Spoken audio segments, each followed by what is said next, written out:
Quentin Gray was found dead at his home on Sweet Amy Lane, southwest of Kinston, just before midnight on Sunday. Lenoir County deputies say the 30-year-old man had been shot multiple times. A woman who called 911 told authorities that someone broke into her home and shot Gray. And you said he was shot, and is he breathing? No, I don't think so. All right, when did this happen? Like 5 minutes ago. All right. And how many is injured? Is it just him? Yes, it's just him. Your face! Show your face, please, with sugar on top!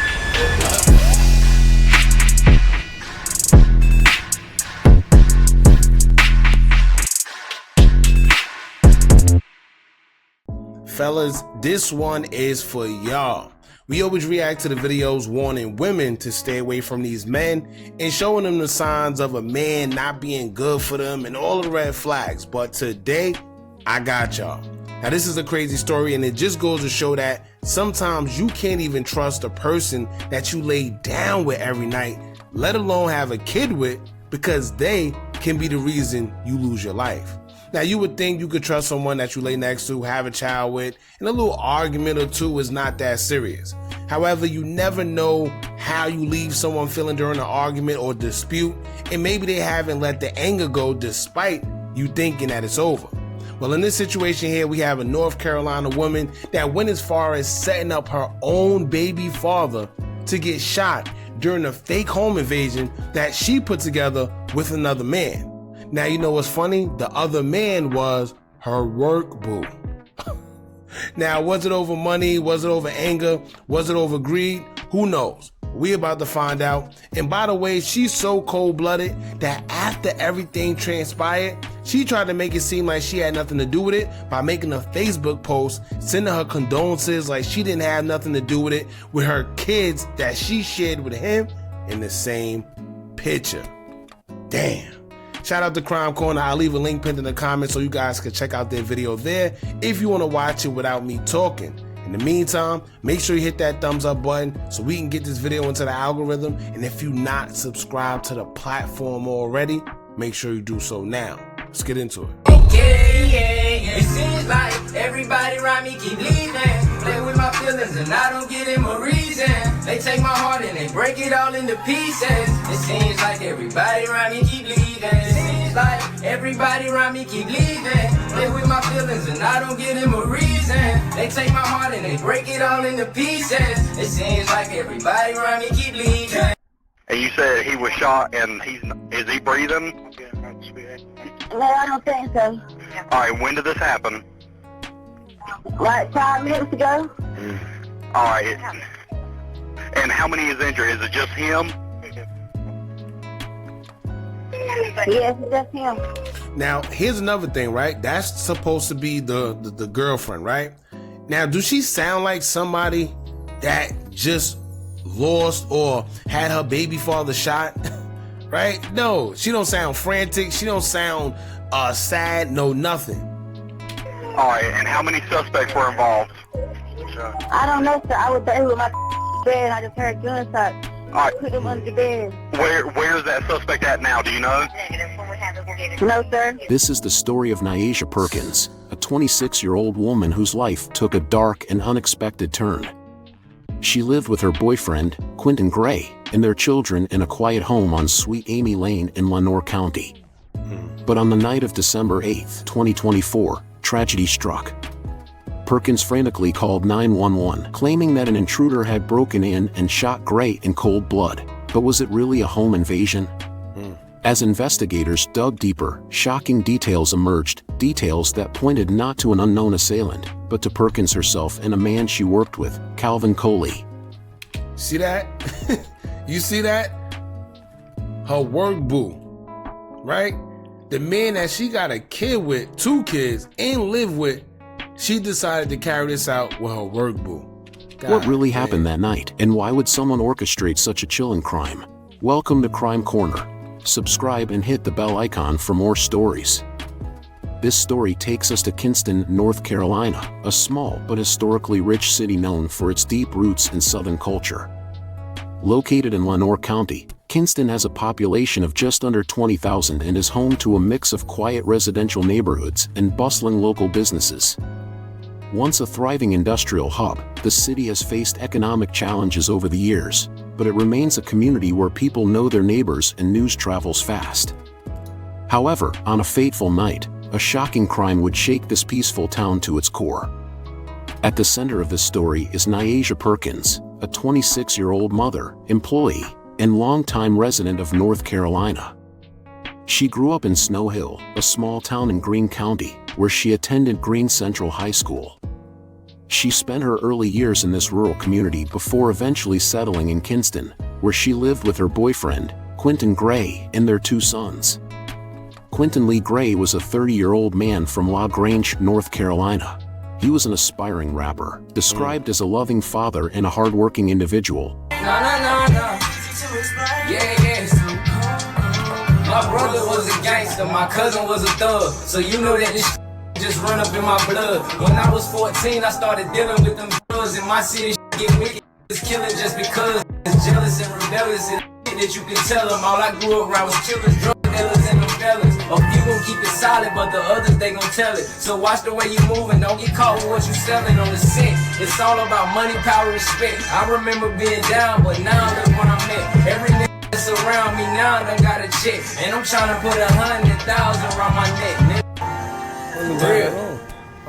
Quentin lived with Nyasia Perkins and their children in a home on Sweet Amy Lane in Lenoir County.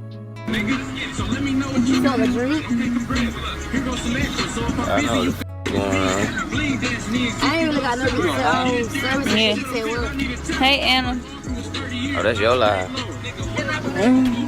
She can't be out there. She told us she I can't don't be know there. her. She ain't my damn friend. Where she going? She got friends and she got friends with Look. Oh, you on Pandora? Yeah. Who watching my baby? Here, baby. Good here. You got 9 people. His friends and family remember him as a devoted father, someone who took pride in providing for his loved ones and ensuring they were cared for. Quentin and Nyasia had been in a relationship for several years, sharing a life together under the same roof. But no one could have foreseen that this loving relationship would end in tragedy. The tragic events that led to the murder of Quentin Lee Gray unfolded in the early hours of December 8, 2024, at his residence on Sweet Amy Lane in Lenoir County, North Carolina. What initially appeared to be a home invasion quickly unraveled into a carefully orchestrated crime, leading to the arrests of his girlfriend, Nyasia, and her co-worker, Calvin Coley. At approximately midnight, the Lenoir County Sheriff's Office received a 911 call from Nyasia Perkins. And you said he was shot and is he breathing? No, I don't think so. Alright, when did this happen? Like 5 minutes ago? Alright. And how many is injured? Is it just him? Yes, it's just him. Alright, and how many suspects were involved? I don't know, sir. I was there with my bed and I just heard gunshots. I put him under the bed. Where's that suspect at now? Do you know? No, sir. In the call, she reported that someone had broken into their home and shot Quentin. See, that don't even make sense, right? So they just broke in and just shot him, right? They didn't try to rob. They didn't try to see. How did they know where he was? You mean to tell me they just broke in, went to a specific room because they knew he was in there, shot him, and left? Nah. Well, not only that, the way she sound on that 911 call, she don't sound concerned. She don't sound frantic. She don't sound like she panicking. She does not sound like somebody that just lost her baby father. The man that she quote unquote loved. The man that she has 2 kids with. Nah. She claimed that she had been in bed when she heard gunshots and hid her children under the bed for safety. When dispatchers pressed for details, she insisted she did not know who the intruder was or where they had gone. Deputies arrived at the home shortly after and found Quentin Gray lying dead in his living room, having sustained multiple gunshot wounds. There were no signs of forced entry or struggle beyond the fatal attack. Quentin Gray was found dead at his home on Sweet Amy Lane, southwest of Kinston just before midnight on Sunday. Lenoir County deputies say the 30-year-old man had been shot multiple times. A woman who called 911 told authorities that someone broke into her home and shot Gray. A child could be heard crying in the call's background. Now, neighbors told WITN that Gray was the father of 2 boys. The woman who told 911 that she didn't know where Gray was shot as he was lying on his stomach. Now, deputies have yet to release any information on a suspect or a possible motive. Following Quentin Gray's murder, Nyasia made a series of posts on her social media account. She posted, "Really just numb, sick to the stomach to it all. I see everyone messages and calls. I appreciate all the words. Heartbroken that our boys don't know what's going on. He all they know." She posted a picture of the two together with their son with a caption that read, "Can't stop looking at pictures of us." She posted another pic of him captioned, "My favorite one." In another post, she posted a pic of Quentin and the 2 boys captioned, "Never going to forget the things you taught me and the things you told me. Always watch the board. Everybody that think they going to be at Hood Rich, Montana service, y'all not. He only effed with a few, and they know who they are. And the people he didn't F with, y'all know who y'all are. He already told me he don't want none of y'all fake mother F's at his stuff. Sorry, but not sorry." Now just imagine that all of that is fake. Right? Just imagine that all of that is made up to protect the narrative of what her and the other guy actually did. So she knowing what already happened, and she's sitting here making Facebook posts as if she's so sorry and talking about, "Oh, he already told me he don't want y'all at his funeral." So now you got the family feeling away, and come to find out he really never probably even said none of that. You just saying that because you know what you did. Cold-blooded. It's about that time, bae. I'm glad I gave you your flowers while you was here. I love you. Thank you for everything. I'm going to try my best to be as strong as you. Me, Gianni, and Amiri love you. I wish this never happened to you, Hood Rich, Montana. Burgundy for you, Hood Rich, Montana. Watch over us, bae. We love you. Until we meet again." Now this was the post I seen that was cold-blooded, y'all. Even when I seen this, I'm like, damn. Now just imagine, you got the man, kids in the picture. You know, you're in the picture, you're wearing burgundy, quote unquote, for him. You atting him every chance you get. And the whole time, you know what you did behind the scenes. God, fellas, y'all be careful out there. By all accounts, Nyasia appeared to be devastated at the loss of her boyfriend and father of her children. She had just lost the man she had been with for years, and her 2 boys were now without a father. As the investigation unfolded, authorities became suspicious of Nyasia's account of the events. Initial evidence suggested that the crime scene had been staged, and inconsistencies in her statement raised further questions.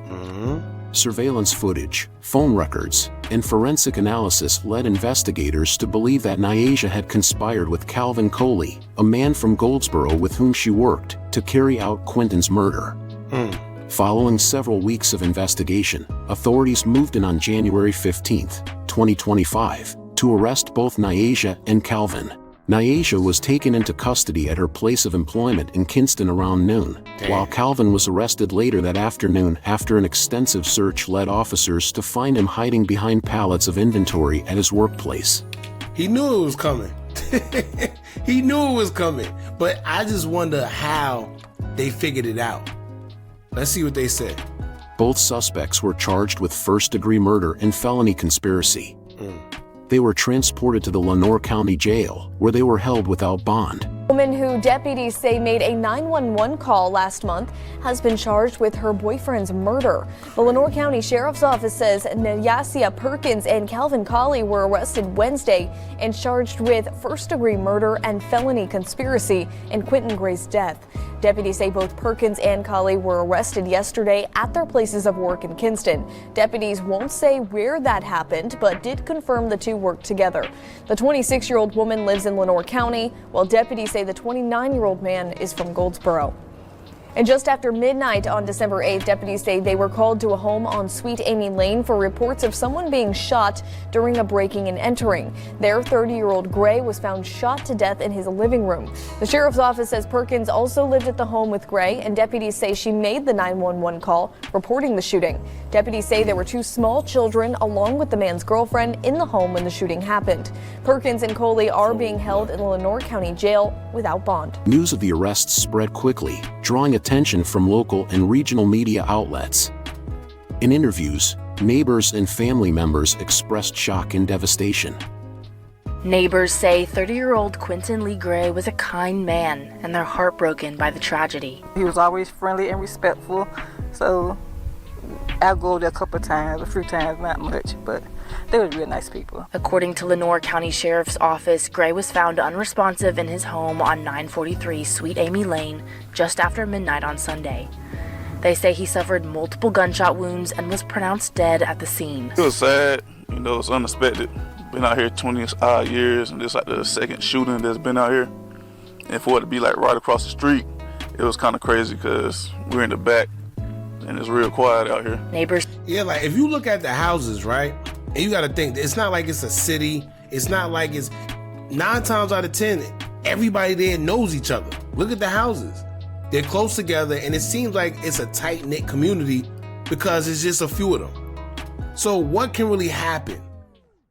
But they still haven't told us yet why the shooting took place or why she may have. Let's see what they say. His death comes as a shock to everyone in the community. They say Gray had 2 young boys and was a dedicated father. You see him outside playing with his kids all the time, him and his girlfriend. And I'm really sad because he was such a good dad. Neighbors say they're sending out prayers to Gray's family and his loved ones. Those close to Quentin described him as a loving father and a dedicated individual who did not deserve such a fate. Meanwhile, speculation swirled about the motive behind the crime, whether it was financial, personal, or part of a deeper conflict within the relationship between Nyasia and Quentin. On January 16, 2025, Nyasia and Calvin made their first court appearance. Prosecutors laid out the initial details of the case, arguing that the evidence pointed to a premeditated killing. The defense did not make any immediate statements regarding the charges, and both suspects remained in custody without bond. The case remains ongoing, as investigators continue to gather more information, and authorities have hinted at the possibility of additional suspects being involved. Quentin Lee Gray was laid to rest in a private family service, with loved ones mourning the loss of a man whose life was cut short in such a violent manner. The case has left the community in shock, with many seeking answers and justice for a life taken too soon. The murder of Quentin Lee Gray was a senseless tragedy that should never have happened. No one deserves to have their life taken in such a violent and calculated manner, especially in their own home. This crime highlights the devastating consequences of betrayal and conspiracy, leaving behind unanswered questions and a grieving family. His children, who were present in the home that night, will forever carry the trauma of this tragedy. Justice may be served in court, but no verdict can bring Quentin back or erase the heartbreak his family now faces. I'm someone so close to me, and lately ain't been feeling right. This ain't how it's supposed to be. I go to sleep with chills at night. Don't know where my soul will be if I don't ever heal it right. When you lose your soldier to that toast, and it's that feeling right. When I lost my partner, I was caught up in that whirlwind. Don't know about them shots, with my shots, and we surging. We pulled on that block, let off some shots, and it was urgent. Seen so many shots, you would've thought that we was purging. Dealing with this violence got me wondering where this pain goes. People coming up, but they gon' leave from different angles. Ain't no invitation, I go places that they can't go. Dancing with the devil, got them guarded by these angels. Seems like everybody around me keep leaving. Play with my feelings and I don't give them a reason. They take my heart and they break it all into pieces. It seems like everybody around me keep leaving. It seems like everybody around me keep leaving. Play with my feelings and I don't give them a reason. They take my heart and they break it all into pieces. It seems like everybody around me keep leaving. Thanks for watching. Alright, y'all, that's pretty much it. I'm kind of tight why they didn't tell us the motive behind this, because I really wanted to know. I'm sure that's usually the first thing they ask, like what's the motive or what happened during the investigation, but I guess they didn't get that far into it yet. But the whole point of this was just to point out the fact that you can't trust anybody. No, literally anybody. Whether it was financial, whether it was maybe an argument or whatever the case may be. Or if you don't want to be with somebody no more, just say that. But to take somebody's life, especially somebody that you lay up with, somebody that you have kids with, and then nonetheless, you got the kids in the house while everything happened. Now, what if one of those bullets made a mistake and hit one of the children? Right? And they said that they feel like it was more suspect. So I'm pretty sure that he didn't just carry this out alone. But even if he did, it's an unfortunate situation, man. You can't trust a soul out here. So for y'all fellas out there, y'all want to be creeping around with these women or whatever, y'all better be careful. Here this man is. He had a whole family.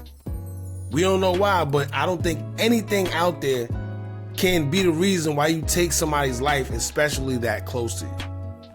Y'all jump in the comments, let me know what y'all think about this. Don't forget to like, comment, share, and subscribe. Hit that bell so you're notified every time we drop new content. And remember, as long as you keep on watching, I'ma keep on dropping. And I'm out.